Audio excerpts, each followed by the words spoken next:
président des Unités des Valeurs, M. Michel Okongo, accompagné d'une forte délégation de son parti, a effectué une visite à Paris. But de ce déplacement parisien, sensibiliser les Congolais vivant en France sur les voies et moyens devant lui permettre d'accéder à la magistrature suprême en RDC en 2011, mais également attirer l'attention des uns et des autres sur le processus de liquidation de l'État congolais par le régime de Joseph Kabila. Pour ce faire, rien n'a été laissé au hasard. Interview avec la presse locale, dont la radio Mangembo, conférence débat avec la communauté congolaise de la capitale française. Monsieur Okongo Lomena annonce les couleurs d'entrée de jeu, mais on va rapidement voir qu'est-ce qui le légitime aujourd'hui à se présenter à ce poste tant envié de la magistrature suprême au Congo-Kinshasa. Oui, monsieur Okongo Lomena Michel Mathieu, il est juriste, notamment licencié en droit et directeur responsable du bureau de conseil juridique. Monsieur Okongo Lomena a beaucoup voyagé, en tout cas il a essayé de rouler sa bosse, de gagner autant en expérience qu'en connaissance à travers de nombreux forums internationaux. Et c'est ce qui fait qu'aujourd'hui l'homme est nanti autant de l'expérience que des capacités à conduire notamment les affaires. Alors, en parlant d'énergie, Monsieur le Président, la République démocratique du Congo, vous l'avez dit, est l'un des pays les plus pauvres. A contrario, il est l'un des pays potentiellement les plus riches. Une population jeune, un sol fertile, un sous-sol riche, on en dit même un scandale géologique. Il y a quand même de quoi nourrir les Congolais qui vivent dans un état de paupérisation des plus décriés. Vous avez cité les sols, les sous-sols. Ce qui apporte le malheur aux Congolais, c'est quoi? C'est le sous-sol. Voilà pourquoi dans notre politique, nous avons mis de côté pendant un certain temps l'exploitation du sous-sol. L'élément de valeur qu'on présente maintenant à nos partenaires de demain, à ceux qui vont investir demain chez nous, c'est l'agriculture. Donc nous allons mettre en valeur les sols. Notre sol, vous le savez bien, la République démocratique du Congo, c'est un pays où on peut cultiver et récolter des produits à toute période de l'année. De janvier, ici, vous avez la saison sèche vers le sud, pendant les 3 ou les 6 premiers mois de l'année, le contraire, et pendant 7 ans, de l'autre côté vers le nord produit. Et ainsi de suite. Un climat continental. Un climat continental. Donc, ça nous, avec une terre fertile qui ne demande pas des engrais chimiques. Donc, c'est pour vous dire que nous avons eu tort de mettre en valeur les produits du sous-sol. Maintenant, il est temps qu'on revalorise l'agriculture, les sols, et je crois que nous allons étonner beaucoup de gens. Et c'est ce que le peuple congolais attend. Il est assis sur une plaque de minerais, mais il vit misérablement. Enlevez-lui d'abord dans un premier temps tout cela dans sa tête et invitez-les à cultiver la terre. Vous verrez que ce peuple-là vivra mieux qu'il est le cas aujourd'hui. Ma démarche également s'inscrit dans une logique de rupture avec le système qui a toujours eu lieu chez nous, ce système d'inversion des valeurs. Il ne s'agit pas de renouveler une classe politique, non, loin de là. Il s'agit de faire émerger une nouvelle classe politique, tout simplement. Vous savez, il y a ce qu'on appelle les signes du temps.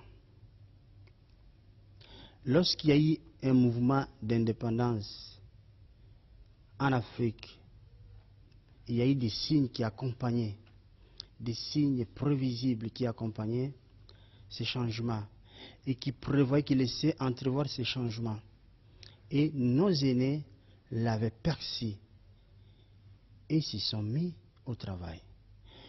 Après cette époque, il y a eu toute cette époque que nous avons connue, la domination de l'homme par l'homme, je dirais aujourd'hui l'esclavagisme même. Qu'est-ce qui se passe? Il y a les signes du temps qui sont là. Vous n'allez pas comprendre qu'à la tête du pays, nous avons des gens, des intellectuels, qui ont un bagage intellectuel assez conséquent, mais qui agissent comme des petits enfants. Ça veut dire que politiquement, il y a quelque chose qui ne va pas. Mais on ne va pas les laisser là. Puisqu'on ne peut pas changer une équipe qui gagne, mais on change une équipe qui n'arrive pas à gagner. On ne va même pas chercher à renouveler cette équipe-là. Donc nous sommes là pour une logique de changement. Il faut qu'une nouvelle classe politique émerge. L'élite politique, la nouvelle élite, elle est là. Elle est là, elle est prête à prendre les relèves.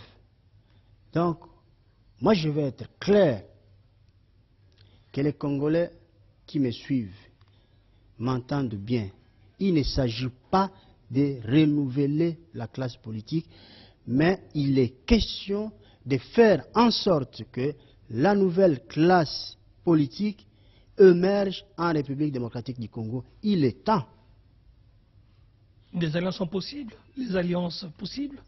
Pour l'instant, je n'envisage pas des alliances. Mais des rapprochements, c'est possible. On peut avoir des rapprochements, mais des alliances, je ne pense pas que ce soit utile à l'heure actuelle. L'un des reproches que l'on a fait au gouvernement actuel de la République démocratique du Congo, c'est d'avoir sapé toutes les fondations posées par le régime de fin maréchal Mobutu et finalement de repartir à zéro pratiquement sans visibilité. Est-ce que cela ne risque pas d'être votre cas dans la mesure où si vous ne faites pas des alliances ou si vous ne reprenez pas certains anciens, vous allez finalement tout redessiner à zéro? Non, mais il ne s'agit pas de rejeter les anciens. Il y a une chose que je n'aimerais pas révéler ici, mais je suis amené à le faire. Pourquoi? Parce que je vais être clair avec les peuples congolais. Vous savez, aujourd'hui, nous avons tendance, à chaque fois lorsqu'il y a un changement, ça se passe un peu partout en Afrique, lorsqu'il y a un changement important qui intervient à la tête du pays, on passe l'éponge, on oublie tout ce qui s'était passé avant. Mais soyons quand même sérieux. Tous ces acteurs politiques, tous ces responsables politiques qu'on a eu chez nous, ils n'ont pas été mauvais à 100%. Ils ont eu aussi des points positifs. Mais aujourd'hui, vous arrivez, l'avenir du 24 novembre, je ne sais pas comment ça s'appelle aujourd'hui. Ça représentait quelque chose dans l'histoire du pays. Mais celui qui arrive, il efface tout. Au temps de Mobutu, on a vu les statues étaient cassées, tout. On a falsifié l'histoire. On ne peut pas continuer ainsi. Moi, je viens mettre je viens apporter un changement et faire une rupture entre ces pratiques et ce que nous comptons faire. Qu'est-ce qui va se passer? Nous allons réhabiliter d'abord tous les Congolais qui ont eu des responsabilités à certains niveaux dans notre pays. En le faisant, nous allons réhabiliter également l'histoire. On va restaurer et réhabiliter l'histoire. Et c'est là, en faisant la lecture de cette histoire, on saura cette personne, qu'est-ce qu'il a fait du bien pour le pays, et ça sera à prendre. Et qu'est-ce qu'il a fait de condamnable pour le pays, et ça serait à rejeter.